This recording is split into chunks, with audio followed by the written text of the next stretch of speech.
buenas noches. Gracias, Marco. Bienvenidos a Punto Medio, un espacio en el horario estelar de Canal N, donde a través de la conversación y la discusión tratamos de llegar a consensos que querremos ayudar al país.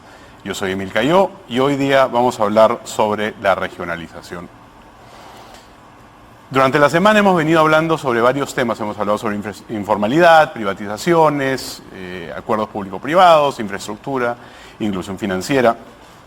Y uno de los temas que ha estado saliendo de manera recurrente es el rol del Estado y la regionalización como parte de un proceso. Y el consenso general ha sido de que ha habido una reforma casi inconclusa, lo que dificulta el crecimiento del país y de las diferentes industrias que realmente quieren llegar, y hay limitaciones muy grandes, ¿no? O sea, después de 2 décadas de un proceso que comenzó con la descentralización en el 2002 y que han pasado un par de referéndums, no ha llegado esa bonanza y bienestar que prometía el proceso de regionalización, y la percepción es que no hay ni planeamiento estratégico ni capacidad de ejecución. ¿Por qué estamos donde estamos? Y se puede replantear la regionalización en un momento como este. Para hablar de estos temas y ahondar en el tema, tenemos al señor Raúl Molina, que es el jefe de gabinete técnico de la Presidencia de la República. Muy buenas noches. Y al señor Mesías Guevara, que es el exgobernador de Cajamarca y expresidente de la Asociación Nacional de la Sí. de Asamblea Nacional de Gobernadores Regionales. ANGR. Muy buenas noches. Le pongo la pregunta sobre la mesa. ¿Por qué estamos donde estamos? ¿Por qué no se ha avanzado lo que se había prometido avanzar? ¿Es por parte de las diferentes consultas que se han hecho que retrocedieron el proceso? ¿Por un descuido del gobierno? ¿Cuál es la razón por la cual estamos donde estamos? ¿Quién primero? Siéntese libre. A ver, la reforma se hizo comenzó mal porque comenzó con una transacción. Si se acuerdan, en los fines de los 80s, el gobierno de Alan García, con base en un plan de regionalización que se hizo en el segundo gobierno de Belaúnde, se le hace una regionalización reuniendo departamentos, con un modelo parlamentarista, donde había una asamblea que elegía presidente regional, y en el Perú no tenemos ninguna tradición parlamentarista, y a esos pobres presidentes regionales los cambiaban como si fuera el escritorio de su oficina. Entonces fue una regionalización muy inestable y con muy malos recuerdos para mucha población de provincias, sobre todo para aquellos departamentos que no tenían la capital de la región. Entonces todos los que no les tocó ser capital guardaban muy mal recuerdo de eso. Entonces, cuando salimos del fujimorismo y viene el gobierno de Toledo, hay una fuerte demanda de democratización y de descentralización desde las provincias. El Congreso que se elige en ese momento tenía 10 o 12 exalcaldes, uno de ellos Lucho Guerrero, que había sido alcalde de Cajamarca, que capitanea esa digamos, opción dentro del Congreso, y deciden lanzar la reforma constitucional de la descentralización, pero hacen una transacción: gobiernos regionales de departamento. Entonces creo que ahí es la primera pata coja con la que nace el relanzamiento del proceso. Lo segundo, esos gobiernos regionales de departamentos se crean sobre lo que existía en los departamentos, que era un CETAR, un Consejo Transitorio de Administración Regional, que hacía inversión pública por encargo del Gobierno Nacional, 9 direcciones regionales de ministerios, no todos, solo 9 de ellos, donde había un gran aparato de personal público, sobre todo salud y educación, y encima se pone una superestructura de gobierno muy chiquita, un gobernador, que en ese momento se llamaba presidente, 5 gerencias y un consejo regional. Esa pequeña estructura tenía que manejar ese gran aparato con una fuerte cultura organizacional de los ministerios de los que provenía. Algunas materias como desarrollo e inclusión social no tenían dirección regional, cultura no tenía dirección regional, en ese momento era INC, no había ministerio. Entonces nacen unos gobiernos regionales débiles sobre departamentos muy desiguales. O sea, no es lo mismo el gobierno regional de Cajamarca o de Arequipa con respecto al gobierno regional de Tumbes y Madre de Dios. menos personal, menos presupuesto, menos desarrollo institucional. Entonces ahí empezamos mal. El proceso que era, el Congreso le pasa la pelota a la gente, dice, por referéndum decidan unirse. Se hace un primer referéndum y el único, que se hace en 2005, 16 departamentos se presentan en 4 o 5 opciones de integración, ninguna sale con voto favorable y ahí ¡paf! Pega un estancamiento y de ahí hemos venido una inercia. En una siguiente intervención lo puedo desarrollar para no quitarle espacio a Mesías, una inercia donde el proceso va perdiendo viada y ahora yo estoy convencido que está agotado. Eso no significa pararlo, discutamos esa idea. Claro. No significa dar marcha atrás, pero en el modelo actual está agotado. Correcto. El IEP determina que este proceso lo determina como un piloto automático que no entusiasma a nadie. Exactamente, que nadie compraría. Sí, mira, complementando lo que dice Raúl, definitivamente yo llegaría a una primera conclusión. La primera conclusión es de que la descentralización en sus diversas modalidades es una demanda nacional, es un clamor nacional. Además es una demanda histórica en la que creo que todos debemos apostar por esa descentralización. Ahora, en el marco de la descentralización como concepto, encontramos, por ejemplo, la regionalización, encontramos la municipalización y también en ese constructo encontramos, por ejemplo, lo que son las mancomunidades, tanto regionales como municipales. Y por supuesto que hay muchos temas que mejorar, pero lo que sí que yo creo es que todos los peruanos debemos ser conscientes de la gran necesidad que se requiere esa descentralización. Y por supuesto que la descentralización muchas veces se confunde con desconcentración. Y es ahí que genera muchas limitaciones. Genera limitaciones de orden administrativo, de orden fiscal, de orden organizacional y por supuesto también de competencias que muchas veces se traslapan y no están bien claramente definidas. Es por eso que yo creo de que hay que hacer una sinergia conjunta entre la Asamblea Nacional de Gobiernos Regionales, el Congreso de la República y la Presidencia del Consejo de Ministros, donde ahí está la Secretaría Nacional de Descentralización. Entonces ahí deberíamos de hacer una mesa de trabajo conjunta, precisamente para ver cuáles son esos cuellos de botella, que sin lugar a dudas yo veo de que muchas veces, por ejemplo, hay ministerios que tienen, digamos, acantonados en las regiones diversas OPAs, como se les conoce. Por ejemplo, la agricultura tiene agrorural, tiene lo que es PCI, tiene INIA, e igual el MIDES. Fíjate que luego se traslapan. Por ejemplo, el Ministerio de Vivienda, por cierto un ejemplo, encuentras ahí su famoso CAP, su Centro de Atención al Ciudadano, que recibe todos los proyectos de los alcaldes y también de los gobernadores. Pero a la vez el gobierno regional tiene su Dirección Regional de Vivienda. Entonces, incluso ahí hay un traslape en las funciones, pero no solamente las funciones, sino desde el punto de vista salarial y desigual. Un funcionario de un gobierno nacional, lo que estoy manifestando, puede ganar entre 9.000 a 10.000 soles, mientras que el director regional, ya sea de agricultura, ya sea de vivienda, de transportes, no pasa los 4.000 soles. En Lima.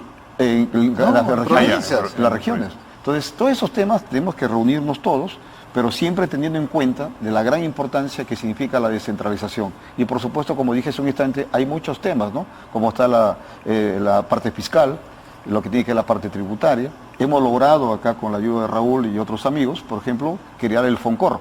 Así como existe el FONCOMún, ahora también tenemos el FONCOR, que es el Fondo de Compensación Regional, que va a permitir, por supuesto, que fluya mayor inversión, mayor capital para ejecutar las inversiones. Ahora, en el marco presupuestal, fíjate, el gasto de capital solamente está entre 20 y 25%.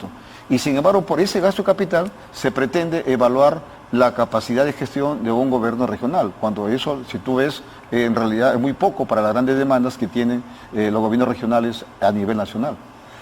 Podemos partir de la premisa, más allá de la parte fiscal, la parte técnica, de que lo que estamos viviendo hoy, no necesariamente en la coyuntura, pero en general, es, sobre todo en las regiones, una crisis de representatividad. Es decir, tú tienes a una población que no se ve representada en el liderazgo, y el liderazgo no tiene la capacidad de ejecutar los proyectos que la población necesita, porque hay trabas por una serie de cosas, pero esas trabas en realidad no son suficientes para ahondar. O sea, el el gobernador dice, bueno, no se puede porque tengo esta limitación del MEF, etcétera, y al final de cuentas la carretera no se construye, el colegio no se hace, hay más de 2.000 obras paralizadas. Entonces, partimos de la premisa de que la población no siente que el liderazgo que elige, porque votan por ese liderazgo, no tiene ni la capacidad de hacer ni la capacidad de mejorar sus vidas. Entonces, ahí yo quiero ser bien enfático, Emilio, y corregir una falacia que se ha construido en el Perú. Es que en provincias nuestras administraciones públicas y nuestros representantes políticos son particularmente torpes o más torpes que los que hay en Lima. Y eso no es verdad. O sea, yo creo que hay un déficit de capacidades en todo el Estado. La crisis de representación, de la mala calidad de representación que tiene nuestro país, es transversal a todo el Estado. O sea, miremos la opinión que tiene la ciudadanía sobre el Congreso. Entonces, no es que solo los gobernadores y los alcaldes y sus consejeros o sus regidores son mal apreciados por la gente. En general, la gente siente que sus autoridades nacionales, regionales y locales no los representan porque sienten que el Estado no les brinda lo que ellos esperan del Estado, en términos de cantidad y calidad de servicios. Entonces, tenemos un problema de representación, hay un problema de capacidades, pero también hay un problema de una administración pública absoluta e innecesariamente farragosa, hiperregulada, que no está hecha para la gerencia pública eficaz, está hecha para proteger una legalidad y que proviene además de una época en que teníamos que proteger el gasto. Y hoy día creo que ese no es el desafío, hoy día el desafío es política pública multisectorial, focalizada en determinados grupos de población que necesitan ser incorporados a la legalidad, necesitan ser incorporados a la economía, necesitan ser incorporados a los mercados. Entonces eso necesita mucho más finura en los instrumentos y necesita mayor cooperación entre los tres niveles de gobierno. Y eso no hay. Voy a retomar una palabra que usó Mesías, desconcentrado. Hoy día yo creo que lo que tenemos, en lugar de un Estado descentralizado, es un Estado desconcentrado con autoridades elegidas. Lo que parece un medio contrasentido. ¿Para qué nos damos el trabajo de elegir gobernadores, alcaldes, consejeros, regidores, si al final los vamos a tener atados de manos con una legislación que no les permite ejercer su rol político? Porque como autoridades elegidas, si Mesías no me dejará mentir, tienen que relegitimarse con aquellos que los eligieron y por lo tanto tienen que poder ofrecer cosas que ellos puedan reivindicar como logros suyos. Pero si los amarramos de manos, lo único que generamos es conflictos entre niveles de gobierno y no colaboración, que es lo que sucede en todos los estados descentralizados. Mira, complementando con lo que dice Raúl, en definitiva, acá lo que se requiere es una gran transformación, pero una transformación del Estado, en los tres niveles de gobierno. Estos tres niveles de gobierno, que es el nacional, el regional y municipal, tienen que actuarse de manera sincronizada, como un reloj, y de manera como unos engranajes que trabajen en unas direcciones correctas, que hagan que marche la inversión pública, la inversión privada. En lo que significa al gobierno nacional, por ejemplo, hay que hacer muchos ajustes en la LOPE, en la ley orgánica del Poder Ejecutivo.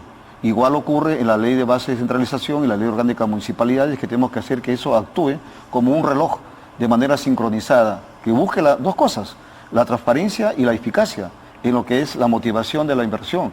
Pero fíjate que además de eso, esa gran transformación del Estado tiene que sustentarse en un nervio central que tiene que ver con la transformación digital. De esa manera, si todo está automatizado, tú vas a lograr cuál es en este momento la gran demanda y la gran preocupación que existe a nivel nacional. Ojo, en los tres niveles de gobierno, lo que es la falta de transparencia. ¿Cómo se consigue esa transparencia? A través de la digitalización. Algo que tiene que ver ese concepto de interoperabilidad, tiene que ver a las políticas públicas. Ya existe la política de Estado número 35, que tiene que ver con el sistema de información y comunicación. Entonces todo esto tiene que darse. Pero fíjate que esos cuellos de botella tienen que también que identificarse. ¿Por qué se traban las inversiones? Tú has dicho hace un momento que hay 2.400 proyectos, que también lo dicen otras autoridades nacionales, que están paralizadas. Pero el tema hay que ver por qué están paralizadas. Fíjate que están paralizadas por diversos factores. En primer lugar, porque hay una contraparte entre el sector público y la empresa privada. Yo la otra vez tuve un coloquio, un conversatorio en la Sociedad Nacional de Industrias, en lo que yo le decía, oye, un momentito, usted no puede mirar de reojo lo que pasa con las obras públicas. Usted no puede mirar de reojo porque, mira, el Estado, el gobierno nacional le transfiere a los gobiernos municipales y regionales los fondos para hacer expedientes, para hacer perfiles y ejecutar una obra. Todo eso en los gobiernos regionales y los alcaldes concluye cuando se adjudica la obra. ¿Quién entra a tallar ahí? La empresa privada, ya sea el consultor o sea, la contratista. Y muchas veces hay contratistas, hay empresas contratistas que en lugar de tener ingenieros se convierten en un bufete de abogados, que están viendo solamente lo que significa dónde encontrar el mínimo error del expediente técnico para sacar todo lo que puedan sacar, adicionales, ampliaciones del plazo, incluso sobornos para las penalidades, algo que ese mismo existe el corruptor y el corrupto. Por lo tanto, acá es un trabajo, como te dije hace un instante, que de muchas aristas, de muchas partes, que todos tenemos que trabajar de manera conjunta. Ahora, fíjate, hay empresas privadas, hay contratistas que ganan algunas licitaciones y al momento de acceder al sistema financiero no pueden acceder. ¿Qué crees que presentan? Presentan cartas de fianzas falsas. Y eso, y muchas veces esa carta de fianzas falsas, un juez lo obliga a un funcionario, mediante una medida cautelar, a recibir esa carta de fianzas falsas. Eso por un lado. Y por otro lado, también está de que muchas veces estas empresas, al no cumplir con lo que significa la carta financiera o la carta fianza, simplemente abandonan la obra. Entonces, hay muchos factores. Ahí, ¿qué tenemos que hacer nosotros? Por ejemplo, tenemos soluciones. Uno, para evitar que nos estén pidiendo ampliaciones de plazo, hay un argumento que se llama la Junta de Resolución de Disputas, donde esa Junta de Resolución de Disputas es el que dice a la empresa, oye, ¿está bien lo que estás pidiendo o está mal lo que estás pidiendo? O estás pidiendo de más. Igual, para evitar que tengan cartas de fianza falsas, están los fideicomisos. Mira todos los conceptos que tenemos que ver para hacer que la inversión pública fluya de manera rápida. Todos esos mecanismos que existen no son nuevas versiones, ¿no?, de todos los candados que se han puesto para efectivamente evitar, porque lo que se quiere hacer, o sea, la razón por la cual hay una burocracia bien amplia, no nace por una mala intención, o sea, nace por la intención de hay que cuidar los fondos públicos de una manera ordenada y simplemente a lo largo de los años simplemente ha aumentado y se han puesto parches al proceso. No viene de bueno, aquí voy a hacer algo para frenar esto porque me da la gana, ¿no? Entonces, poner procedimientos nuevos sin adaptar o deshacerse de los anteriores, no simplemente añadiría más a esa torta de papeles que se van acumulando en el tiempo. ¿Cómo podemos hacer porque creo que a lo que estamos llegando es, hay que realmente cambiar la estructura del Estado. Hay que cambiarla. Claro. Es así de simple, hay que cambiarla. El Estado actual no funciona. No funciona. Y por eso la gente está molesta. O sea, Emil, si algo caracteriza a este país es su diversidad. ¿Y cómo a un universo diverso le vas a imponer reglas uniformes? Entonces, lo que hay que hacer es diseñar reglas de gestión pública adaptadas a distintas situaciones, desde municipios chiquitos, donde lo que ven son cosas relativamente simples y podrían tener reglas relativamente simples con determinado nivel de autonomía, que se van complejizando a medida que se convierte en una materia de mayor tamaño, mayor complejidad y con mayor compromiso de recurso público. Entonces deja lo más complejo para los grandes proyectos, las grandes operaciones públicas que se pueden hacer a nivel de los ministerios o los organismos nacionales, donde pagas mejores salarios y puedes tener mejores funcionarios. Y simplifica para las cosas más sencillas que tienen que hacer los municipios, donde pagas menos salarios y es probable que tengas menores capacidades. Pero si diseñas todo igual para lugares donde tienes que hacer licitaciones con requisitos que se pueden verificar en Lima, en Arequipa o en Trujillo, para municipios donde no hay mercado, no hay postores, y los postores son de muy mala calidad o son traferos.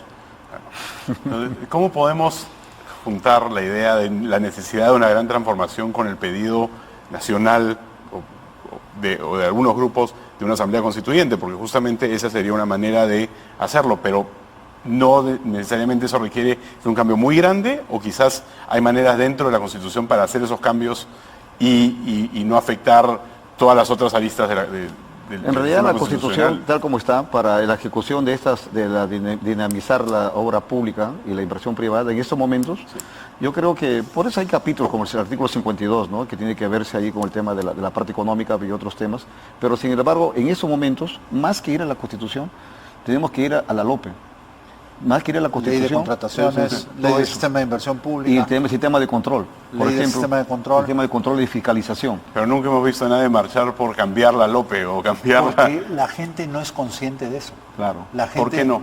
Porque la gente no tiene por qué entender los procesos internos del Estado. La gente lo que quiere es producto, bien y servicio público.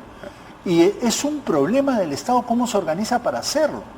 Entonces, y para eso lo que dije hace un instante, deberíamos de hacer una mesa de trabajo consensual donde esté el Congreso, la Comisión de Descentralización del Congreso, donde esté la PCM y la INGR y también la AMPE o la REMURPE, donde ahí se veía todos los cuellos de botella a cuál mejorar. Por ejemplo, la ley de contrataciones.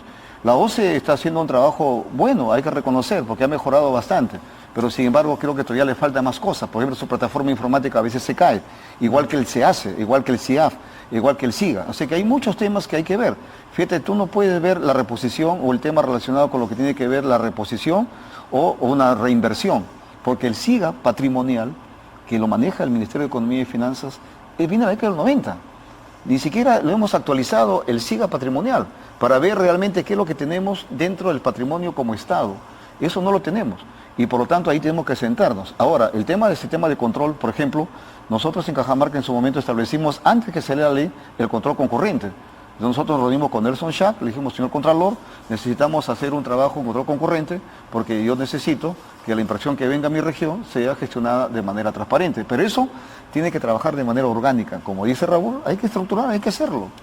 Usted ha sido presidente de la NGR, usted ha sido asesor de la Comisión Nacional de Descentralización, secretario de Descentralización de la PCM, viceministro de Gobierno Territorial. Le falta ser presidente de la República nada más. ¿Por qué hasta ahora, o sea, por qué no se ha dado esa mesa de trabajo? ¿Por qué en los diferentes, las diferentes perchas que ustedes han tenido no se ha podido llegar a esa conversación? Simplemente porque no ha habido interés, pero la necesidad existía. O sea, yo creo que en el nivel nacional no ha habido una voluntad real de descentralizar. O sea, en determinado momento, alrededor de ese referéndum de 2005, el gobierno nacional se asustó del poder creciente que podían representar o significar los gobernadores. El Ministerio de Economía puso muchos candados por temor a que explosione el gasto público. Comenzando por el Sistema Nacional de Inversión Pública. Comenzando por el Sistema Nacional de Inversión Pública, lo exigente y vertical que es el sistema de presupuesto público, las restricciones de la ley de contrataciones y las nuevas versiones de la ley del Sistema Nacional de Control.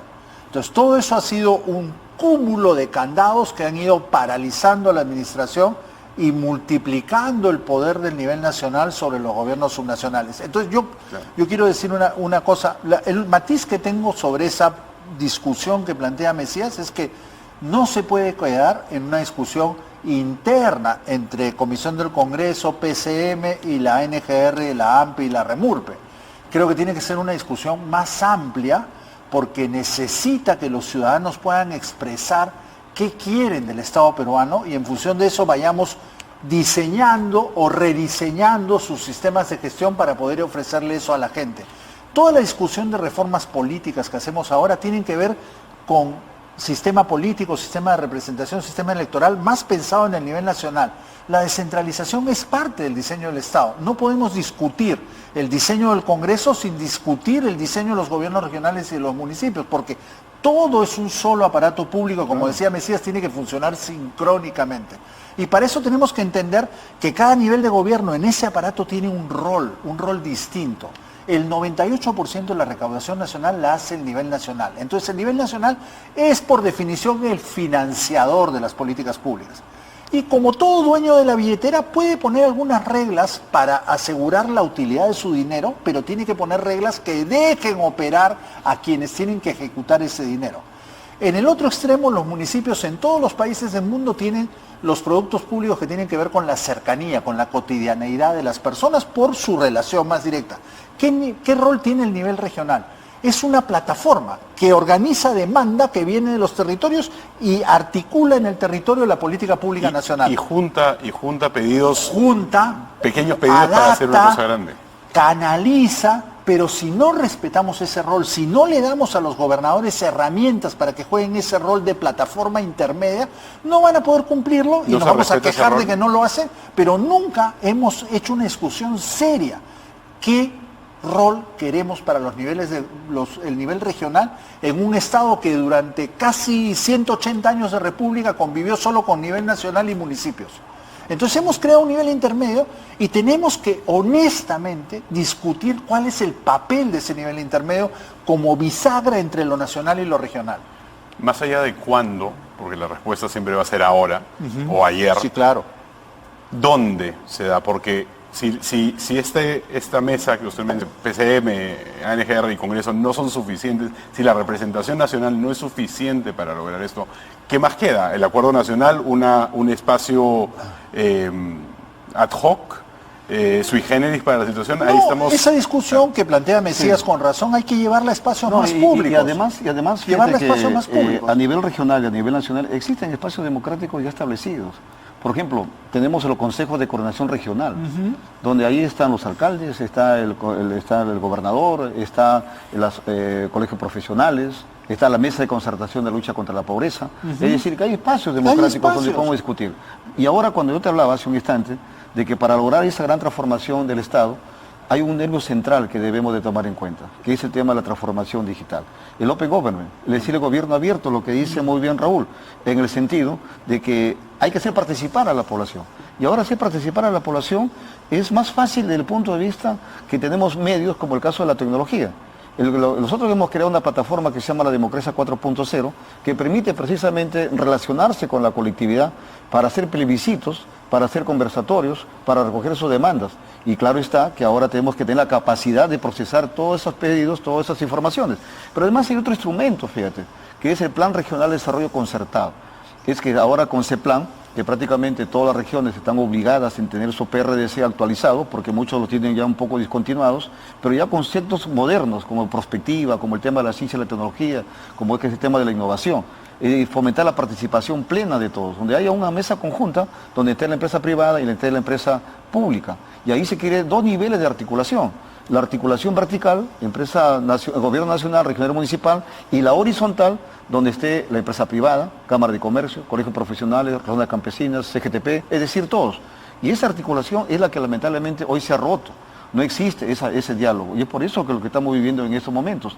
Y ahora fíjate que todas las demandas, todos los proyectos en las comunidades, por ejemplo, en Cajamarca existe una experiencia muy buena, que son las rondas campesinas, que son espacios democráticos en las zonas rurales, donde ellos se reúnen cada lunes de cada el lunes de cada mes a discutir precisamente qué obras hacer a favor de su comunidad. Es decir, que hay que seguir fomentando la participación plena, si le recojo la propuesta de Raúl. Seguimos hablando sobre la regionalización y el replanteamiento del proceso después de la pausa. Esto es Punto Medio en el horario estelar de Canal N.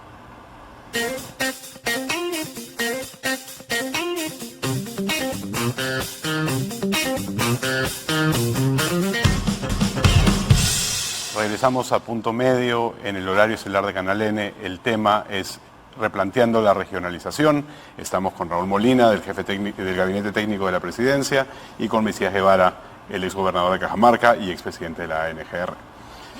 En la pausa estamos hablando un poco de en base a eso, ¿qué es lo que falta? Porque si hay los sistemas, ya hay los espacios, ya hay la necesidad, porque la necesidad nos está tocando la puerta, desde hace ya varios meses o años.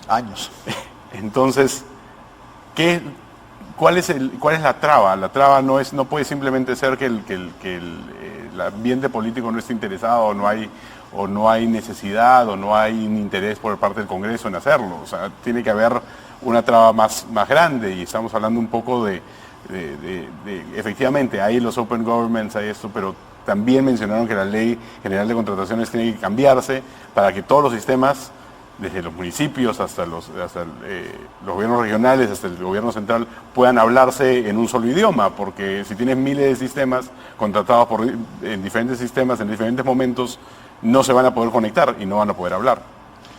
Mira, ahí hay varios factores, ¿no?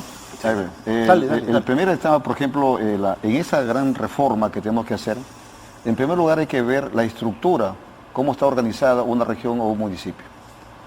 Y luego de ver esa estructura, ver, por ejemplo, el recurso humano. Ahí en el recurso humano, como toda gerencia estratégica de recurso humano, hay factores que tienen que verse, por ejemplo, la parte motivacional, la parte de salarios, la parte de capacitación. Como que ahí yo noto que la burocracia nacional, sin darle como a un tema peyorativo, porque son funcionarios y trabajadores, falta tener una motivación y una capacitación y una especialización, y sobre todo una continuidad. No puede ser posible que tú tengas una burocracia que sea muy volátil, que sea cambiado de gobierno a gobierno, cuando ahí tiene que ser más estricta y generar lo que se llama una cultura del conocimiento para que pueda seguir la continuidad de los demás proyectos. Y por otro lado, también está el tema relacionado con la parte salarial, como dije hace un estado, algún momento. No puede ser posible que haya una diferencia abismal. Fíjate que cuando se requiere a lo que es un funcionario dentro de la administración regional o municipal, se pide grandes requisitos, con pocos salarios. En las regiones o municipios no puedes ocupar un cargo si no tienes el título profesional.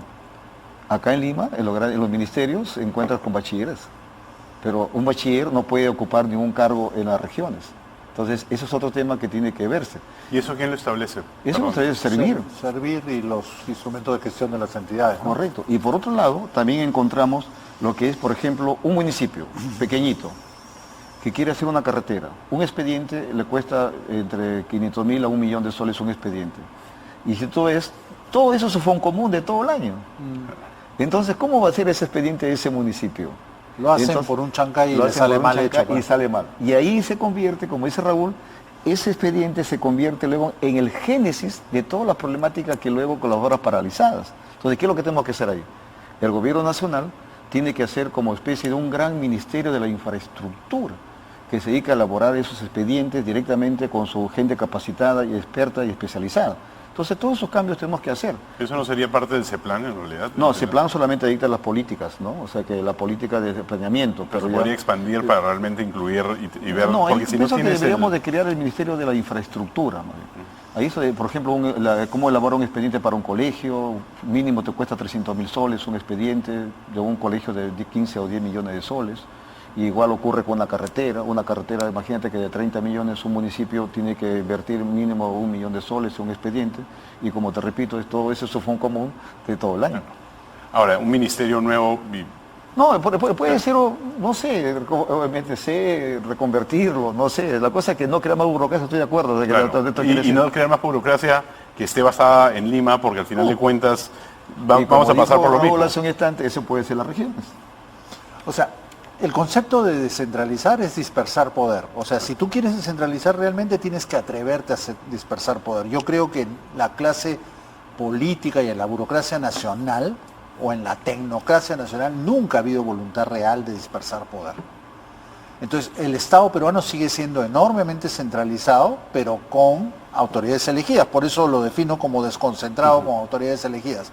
Hay que atreverse a dispersar poderes, significa que tienes que atreverte a que la municipalidad tenga autonomía para determinados asuntos de determinada complejidad, y así sucesivamente, el gobierno regional y el gobierno nacional. No todas las autorizaciones tienen que darse en Lima como sigue siendo en la práctica. Entonces, si concedes autonomía, tienes que asegurarte que esa autonomía sea bien ejercida. Entonces, para eso los municipios y las regiones deben tener un equipo, un capital humano relativamente razonable, y hasta ahora no hemos enfrentado el tema de la reforma del servicio civil para regiones y municipios, como tampoco para el nivel nacional. Entonces yo me pregunto, por lo menos asegura que los municipios y las regiones tengan un nivel directivo dentro del servicio civil con mejores salarios, para que no pase lo que dice Mesías, que es totalmente cierto. El Ministerio de Educación te manda funcionarios que son coordinadores de sus programas presupuestales con 8.000 soles mensuales, que coordinan con un director regional de educación que gana 4.500. O sea, no puede ser. Entonces, para eso lo que tenemos que atrevernos es poco a poco ir homogenizando determinados salarios para determinadas responsabilidades en espacios territoriales de determinada complejidad.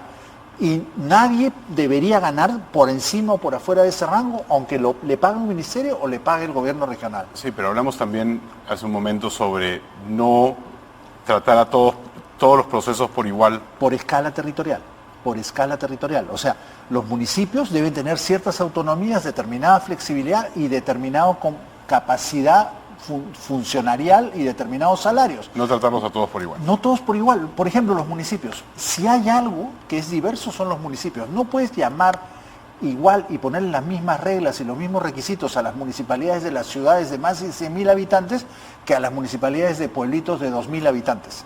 Es distinto, es otro mundo. Y en el medio hay todos los grises, o sea, municipios de 10.000, municipios de 20.000, municipios de 50.000, de 100.000, de 200.000, hasta los grandazos como pueden ser Arequipa, Trujillo, Chiclayo, Cusco, ¿no? Entonces, en esos casos tienes que dar prerrogativas distintas, permitir topes y mínimos salariales distintos y darles posibilidades de autonomía distinta y precisar sus funciones de manera distinta. Ese trabajo no lo hemos hecho. Ahora, alguna vez algún premier con el que trabajé me decía, pero eso no se puede hacer para todas las funciones públicas, es una chambaza. Hagámoslo para algunas cosas prioritarias para la gente. Educación básica regular, atención primaria de salud, acompañamiento a la pequeña agricultura, seguridad ciudadana. Hay temas que son claves para la vida cotidiana de la gente. Precisemos en esos temas bien cómo se complementan los tres niveles y en las MUNIs diferenciemos por la enorme diversidad de municipalidades que hay y comencemos a tener un Estado no diseñado en función de sus propias racionalidades, sino diseñado en función de servir a la gente. Se han entregado capacidades en salud y educación a las regiones hasta ahora, pero no ha habido un impacto tan grande como el que se esperaba. En temas, por ejemplo, de educación y salud, los colegios no están construidos, hay dificultad de contratar profesores, las currículas siguen siendo diseñadas no necesariamente. ¿Quieres que te cuente todo lo que sigue decidiendo el Ministerio de Educación y el Ministerio de Y Salud? ahí hay que, Él ha sido gobernador, que te diga Mira, el nivel de autonomía que tiene en salud y educación. El tema de las UGELes prácticamente son autónomas y dependen directamente de Lima. Y el MEF coordina directamente con ellas, bypaseando al gobernador. Así es. O sea que bypasean al gobernador y bypasean al director regional de educación. Ahora, como dijo hace un instante, los coordinadores territoriales van directamente, los programas igual. Entonces, no es tan cierto lo que dicen que lo único que se ha hecho es trasladar la planilla de Lima, del Ministerio de Educación, a las regiones. Y es por eso que tú cuando ves el tema del presupuesto de pliego, vas a ver, por ejemplo, Cajamarca, 2.800 millones de soles, de los cuales 2.000 millones son aproximadamente para pagar puras deudas, puras planillas, tanto servicios de salud y educación. Ahora fíjate que el tema de los colegios, existe PRONIE, que es el encargado de hacer infraestructura a nivel nacional. Y en salud PRONIS. Y en salud PRONIS. Ambos están en Lima. Entonces los gobernadores o los alcaldes tienen que venir a tocar la puerta a PRONIS y a PRONIS. Y es algo que cuando algunos tenemos esa habilidad de hacer ciertas gestiones, por ejemplo, en mi caso, nosotros hemos dejado una cartera de cerca de 100 colegios construidos y en pleno proceso de construcción, hospitales igual, pero ahí hemos tenido que nosotros meternos más allá. Incluso fíjate que hay un hospital, el Simón Bolívar de Cajamarca, que yo vine acá y le pedí a PRONIS, oye, hazme un servicio, pásame mejor la unidad ejecutora, yo hago el expediente. Ya lo terminamos el expediente. Son cerca de 180 millones para el Hospital Simón Bolívar de Cajamarca. Igual pasa Chote, igual pasa San Ignacio, igual pasa en Bamamarca, igual pasa en Celendín, en Cajabamba y la misma Cutervo. Y el Hospital de Jaén lo mismo, que incluso antes de ayer la doctora ha puesto en funcionamiento, ha inaugurado su primer centro de hemodiálisis de Jaén, lo cual es mucho decir, porque de Jaén tiene que irse a Chiclayo para hacerse la diálisis, imagínate, y 3 veces por semana, 5 o 6 horas de viaje. Entonces, no es tan cierto lo que se dice. En estos momentos hay mucha dependencia de transferencia de fondos. Por ejemplo, hay otro tema que también me gustaría. ¿Cómo nos quieren evaluar a los gobernadores y a los alcaldes? Por el nivel de ejecución de gasto. En el tema de competitividad, tú sabes mejor que yo seguramente, que existen 12 pilares. Y por cada pilar son 4 indicadores, 48 indicadores. De esos 48 indicadores, para mí la competitividad, solo un indicador tiene que ver con el nivel de ejecución de gasto. Y sin embargo, por ahí tratan de decirnos, no, el gobernador es inútil, no tiene capacidad de gestión, igual pasa con los alcaldes. Pero existe, ese es un mal endémico. Si vamos estrictamente a analizar el tema a nivel de ejecución de gasto, es un mal endémico a nivel nacional, está en todos los ministerios. La media de ejecución de todos los años no pasa de 40% de todos los ministerios. Y sin embargo, dicen, no, el gobernador es malo porque no ejecutó. Oye, y además ese gobernador, y me muero de curiosidad para preguntarle a usted, mientras es gobernador, ¿cuántas veces, de los 365 días del año, cuántos pasaba en Lima? Bueno, muchos años, muchos días, ¿no? Muchos días. Pero mira, para terminar ese tema, ¿ya? A mí me causa gracia, por ejemplo, cuando hay ciertos congresistas, que incluso una de ellas ha sido últimamente abucheada en la región, siempre saca, Mesías Guevara, el inútil, porque nivel de ejecución. ¿Sabe cuánto es el nivel de ejecución del Congreso de la República? Bueno, 1.2%.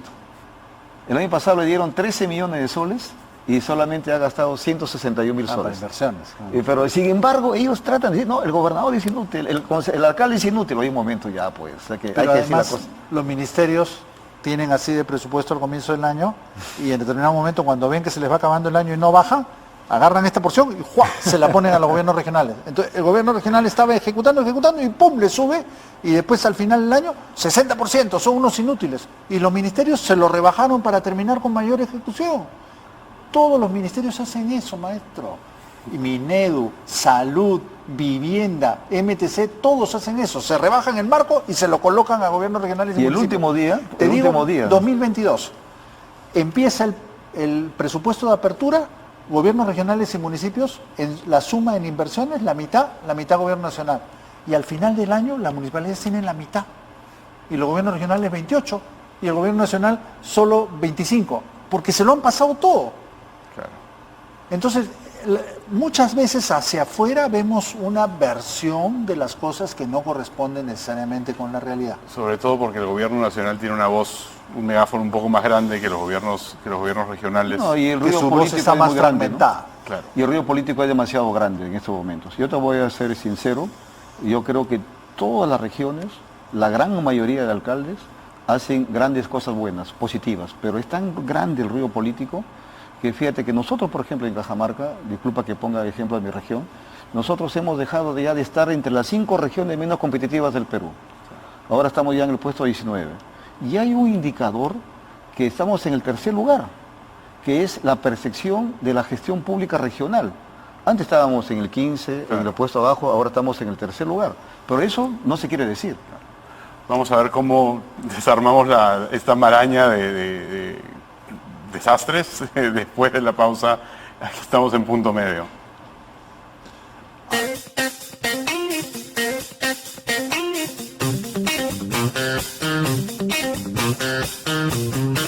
Punto medio en el horario estelar de Canal N. Seguimos hablando sobre replantear la regionalización con el señor Raúl Molina, que es el jefe del gabinete técnico de la Presidencia de la República, y Mesías Guevara, el exgobernador de Cajamarca y el expresidente de la Asamblea General de Gobiernos Regionales. Nacional. El gobierno regional. ANGR. ANGR. Estamos en un punto en el cual la maraña había sido demasiado grande y habían demasiados intereses en la mesa. ¿Cómo comenzamos a encaminar este embrollo y realmente poner al país en una dirección que tenga el orden que ustedes han comentado durante la noche que debería tener? Si me permite, Mesías, o sea, yo creo que el nivel nacional, la esfera pública nacional, los poderes nacionales están muy ocupados en la agenda que llena todos los noticieros. Y no están mirando la perspectiva de los territorios sobre el desarrollo del país. Y yo creo que ahí los gobernadores tienen un espacio que ocupar, un espacio político que ocupar. Las políticas públicas nacionales, por definición, son sectoriales, son especializadas.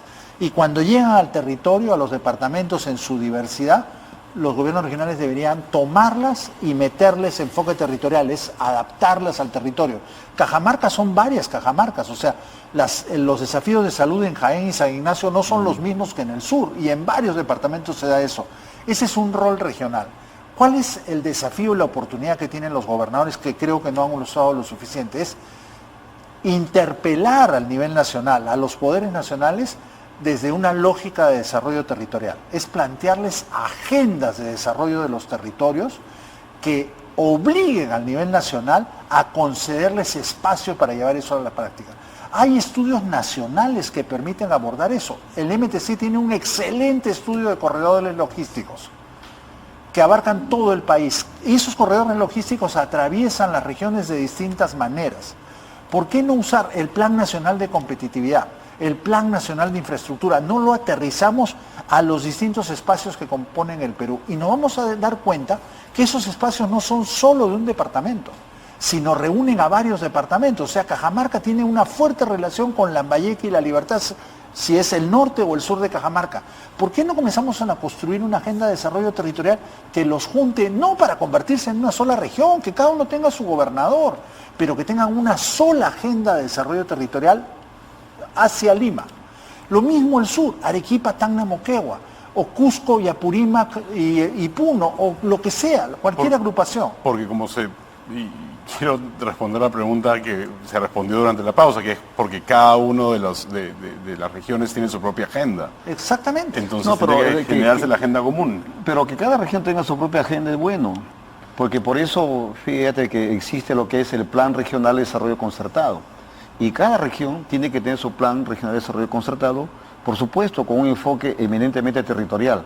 Incluso que todavía no tienen los PDRCs, hay que reconocer. Fíjate que nosotros ya lo tenemos. O sea, en Cajamarca ya incluso ese plan en el mes de diciembre ya nos aprobó, pero hay muchos que ya tienen ya. Entonces, incluso ahí, por ejemplo, en el enfoque territorial, yo postulo 4 tipos de conectividades, que tenemos que trabajar firme en ese 4 tipos de conectividades. La primera, la conectividad vial, la conectividad aérea, la conectividad digital y la conectividad marítima y fluvial y lacustre. Entonces todas esas conectividades tienen que darse. Y por supuesto el enfoque territorial tiene que ver con proyectos comunes que los una a las regiones, a las macroregiones. Por ejemplo, ya no se trata solamente de unir desde el punto de vista geográfico o territorial, sino proyectos comunes. Algo que une a todas las regiones es el tema relacionado con lo que es el circuito norte, por ejemplo, el circuito turístico norte, donde puedes tú congregar las playas, historia y selva. En el caso de Piura, Tumbes, Cajamarca, Amazonas, San Martín, Lambayeque y La Libertad. Entonces, esos tipos de proyectos debemos de verlo. Por ejemplo, en el caso de la conectividad marítima, en el norte no se está hablando mucho del puerto Eten, por ejemplo, que tiene que ver la región de Cajamarca con la región Lambayeque. Este tipo de temas tiene que verse. O las carreteras que unen, porque Cajamarca constituye como especie de una pasarela, de una bisagra, que es donde pasas desde la costa hacia el oriente, ya sea por Cuya o ya sea por Lemebamba, acá por la zona de Selendín. Pero son pasarelas que integran. Pero además de eso, tiene que verse proyectos de otra naturaleza. Como dije hace un instante, el índice de competitividad es fundamental, el crecimiento económico, la reactivación económica. Y ahí también no se está viendo de manera adecuada. Hoy existen conflictos precisamente por eso, porque la gente no se siente escuchada, la gente no se siente que está participando. Hay proyectos pequeñitos con grandes cambios y grandes impactos. Hay una anécdota, un alcalde me decía, fíjate que yo cuando voy a inaugurar una losa deportiva, se llena esa inauguración, pero cuando voy a inaugurar un colegio, nadie va. ¿Y por qué dirás? Porque simplemente esa obra pequeñita tiene un gran impacto en la vida de las personas. Ahora, hay que crear programas. Por ejemplo, programas rurales que tienen que ver con agricultura, con la seguridad hídrica, la seguridad alimentaria, lo que es agricultura familiar, la forestación, el turismo y, por supuesto, actividades conexas como bienes y servicios. Nosotros hemos cambiado la matriz productiva de Cajamarca. Hoy el 30% del Producto Bruto Interno de Cajamarca está en bienes y servicios. Agricultura está visibilizada. Lo que es el tema de la inversión pública en construcción también. Por lo tanto, todos estos temas, cada región tiene su propio proyecto y tiene que estar enmarcado en el plan de desarrollo concertado. Mira, todo eso que dice Mesías, todo eso sucede en un territorio. Y lo que tiene, el enorme potencial que tienen los gobiernos regionales es hacer visible la estructura real del territorio, que es la que vive la gente. O sea, vincular los mercados de producción con los mercados de consumo. Hay cosas que se producen en Cajamarca que se consumen en Chiclayo, hay cosas que se producen en Chiclayo que van a Jaén. Esas relaciones son las relaciones reales de la gente que está protestando ahora. Necesitamos que el Estado le responda en el territorio a esa gente. Hay claramente mucho por hacer y hay un gran clamor nacional porque se haga ya. ¿Qué se puede hacer hoy? ¿Y se puede hacer, o sea, están las condiciones dadas para hacer algo? Estrategias concretas de desarrollo territorial en territorios concretos donde los ministerios converjan a través de los gobiernos regionales. ¿Lo puede hacer este gabinete? ¿Lo puede Por hacer? supuesto que se puede, pero hay que reconocer que tenemos que trabajar colaborativamente. Los ministerios por separado no le resuelven las cosas a la gente, le resuelven un pedazo. Tienen que trabajar apoyándose en la plataforma de los gobiernos regionales y usando a los municipios para acercarse a las personas de tal manera que le respondas de manera más integral a la gente en sus territorios. Hay un artículo reciente de Carolina Trivelli que dice que solo en una provincia del Perú más de la mitad de la población tiene 5 servicios básicos, todas las familias. El resto del Perú tienen 1, 2, 3, 4, pero no todos. Y esos servicios básicos tienen que ver con el cotidiano de las personas. ¿Eso qué quiere decir? El Estado tiene que converger en personas concretas con un conjunto de intervenciones. Eso solo se puede hacer si se trabaja colaborando con los gobiernos territoriales, que son los regionales que pueden ver un territorio mayor y los municipios que pueden ver un territorio menor. Ojo, y dentro de los municipios también hay que tener en cuenta los centros poblados, que son otros espacios territoriales más chiquitos, pero más cercanos a la población. Mira, con lo que tú estás diciendo, acá yo te entrego la memoria de Cajamarca, donde ahí, por ejemplo, está lo que hemos hecho. Está todo, agricultura, educación, salud. Entonces ahí me gustaría que lo leas y luego vamos a ver ahí todo lo que se puede hacer desde un gobierno regional. Tenemos mucho, eso es una memoria bien grande, así que tenemos mucho para conversar. Regreso un poco a, porque la situación de hoy es compleja, tiene muchas aristas y es difícil. Entonces, para cerrar el espacio, vemos muchas maneras, o sea, autonomía, entrega de poder real a las diferentes regiones, una agenda común social, la aplicación de corredores logísticos, pero todo suena como algo que tengo este plan y está a punto de aplicarse y podemos hacerlo, pero tengo a la horda afuera y cómo hago para hacer que se aplique hoy.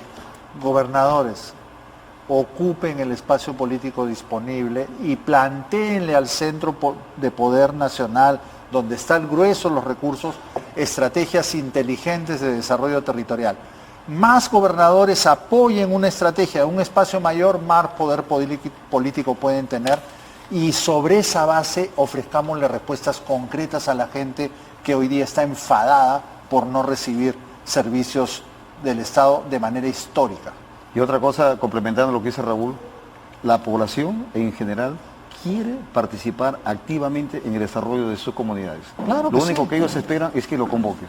Nosotros en Cajamarca hemos Que no los reducido engañes. la conflictividad a niveles muy espectaculares históricos, 0.7.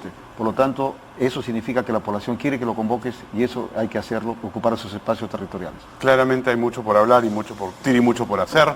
Les agradezco a los dos Mucho por consensuar. mucho por consensuar. Hemos consensuado algunos temas acá, hay mucho por seguir conversando. Les agradezco mucho el espacio y el tiempo. Cerramos punto medio. Soy Emil Cayó. Nos vemos el día de mañana. Los dejo con Melissa Pesquiera en hora 11. Muy buenas noches. Gracias. Gracias.